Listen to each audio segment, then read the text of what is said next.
అన్నం భట్టు అని మనకు తెలంగాణలో కవి ఉన్నాడు. కాలినడకన కాశీ వెళ్ళి నది దాటి అవతలకు వెళ్ళిన తర్వాత ఒక పాడుబడ్డ ఇల్లు లాంటి ఇంటి దగ్గరికి వెళ్ళి, అమ్మ ఆకలి వేస్తుంది నాకు, కేక వేశాడు. లోపల ఉన్నటువంటి ఒక ఆయన ముందుకు వచ్చి, నీవు ఎందుకు వచ్చావు కాశీకి అంటే, నేను పేద విద్యను చదువుకోవడానికి వచ్చాను, ఒక కండిషన్ మీద నీకు రోజు భోజనం పెడతాను, అంతేకాదు నీకు విద్య నేనే నేర్పుతాను, విద్య పూర్తి అయ్యేదాకా మాత్రం ఇంట్లోంచి అడుగు బయట పెట్టద్దు అని చెప్పాడు. సరే అన్నాడు. 3-4 సంవత్సరాలు అయింది.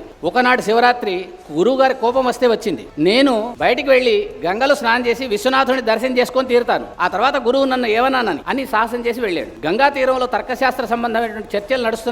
వెళ్ళి అక్కడ ఉన్నటువంటి వాళ్ళ సమస్యల్ని తీర్చాడు. అయ్యా మీరెవరు మహానుభావులా ఉన్నారు, ఎక్కడ ఉన్నారు, ఎక్కడ చదువుతున్నారంటే, నేను చూపిస్తాను రండి అని చూపించాడు. వాళ్ళు ఆ దూరం నుంచి జడుచుకొని, ఒరే అది బ్రహ్మరాక్షసుని ఇల్లురా, మేమెవ్వరం దాని దరిదాపులకు వెళ్ళాము, నువ్వు ఎలా లోపలికి వెళ్ళావు, ఏం చదువుకుంటున్నావు అని వాళ్ళు భయపడి పారిపోయినారు. ఈయన లోపలికి వెళ్ళాడు. గురువు గారు అన్నారు, నాకు ఈ లక్షణం ఎందుకు వచ్చిందో తెలుసా, ఎవ్వరికి విద్య చెప్పన్నటువంటి గొప్ప పండితుడిని, అందువల్ల ఒక ఆయన శాపం పెడితే బ్రహ్మరాక్షసునైనా నీలాంటి వాడితో శాప విముక్తి జరుగుతుందని చెప్పాడు కాబట్టి నిన్ను అవతలికి వెళ్ళితే ఎవ్వడో నీతో ఏం చెప్తాడంటే, నేను బ్రహ్మరాక్షసుని చెప్తా, చెప్పేవరకు నువ్వు చదువు మానేసి పారిపోతావు, కానీ నువ్వు ధైర్యస్తుడి బాగా. నేను ఇంకో మాట కూడా చెప్తున్నాను, ఇక్కడనే నువ్వు తర్కశాస్త్రమే కాదు మిగతా శాస్త్రాలకు నువ్వు పాఠశాల ఒకటి నడుపు, నీకు అన్ని కొదవ లేకుండా చేసే ఏర్పాటు నాదని చెప్పాడు. నిజంగా అన్నం భట్టు అక్కడ పూర్తి చేసి మళ్ళీ వచ్చి మహబూబ్నగర్ జిల్లాలోనే మళ్ళీ ఒక పాఠశాల పెట్టుకొని మళ్ళీ ఆ తర్వాతి కాలంలో విద్యను చెప్పాడు.